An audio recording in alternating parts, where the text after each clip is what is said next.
और सो एक और एयर पोल्यूशन से जुड़ी हुई स्टडी क्या बताती है कि जो नॉर्थ इंडिया के शहर हैं जहां पर बहुत पोल्यूशन रहता है, उसके कारण जब हम रिसर्च करने जाते हैं तो अक्सर जो पॉपुलर मीडिया में शोर मचा होता है वो कारण नहीं मिलते हैं। फॉर एग्जाम्पल सबसे ज्यादा चर्चा होती है स्टबल बर्निंग के ऊपर कि पंजाब और हरियाणा के किसान उन्होंने पराली जला दी और उसकी वजह से एयर पोल्यूशन दिल्ली में हो गया।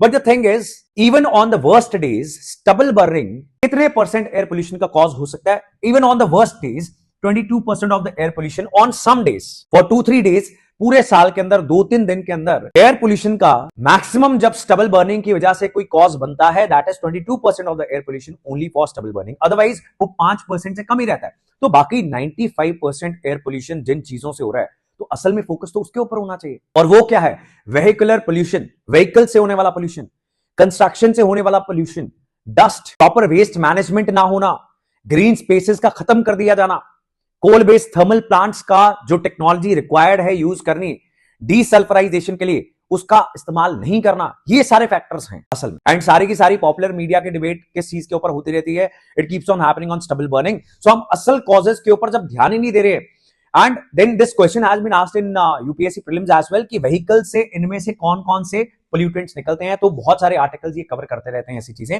Nitrogen dioxide and carbon monoxide, ये दो व्हीकल से निकलने वाले पोल्यूशन जो हैं, ये बड़ा फैक्टर है। नॉर्थ इंडिया के जितने भी शहर जो सबसे दुनिया के पोल्यूटेड शहर माने जाते हैं, उनके एयर पोल्यूशन का। Centre for science and environment ये इंडिपेंडेंट थिंक टैंक है। बेसिकली आप मान के चलो एक एनजीओ है जो रिसर्च का काम करती है। ऐसी बहुत सारी रिपोर्ट्स ऑलरेडी आ चुकी हैं। अब इसी के साथ ये सेम जो स्टडी है वो ये भी लिंक एस्टैब्लिश करती है एक बार फिर से कि ज्यादा लोगों की डेथ हो रही है, एक्सेस मॉर्बिडिटी एंड मोर्टेलिटी, यानी ज्यादा बीमारी लग रही है और ज्यादा मौतें हो रही हैं बिकॉज ऑफ एयर पोल्यूशन। अब the same things have been established. 10 साल में हजारों ऐसी स्टडीज हो चुकी हैं जो सेम बात बोल चुकी हैं कि मल्टीपल फैक्टर्स हैं, तो मल्टीपल फैक्टर्स के ऊपर काम करने की जरूरत है अगर हम एयर पोल्यूशन को कम करना चाहते हैं।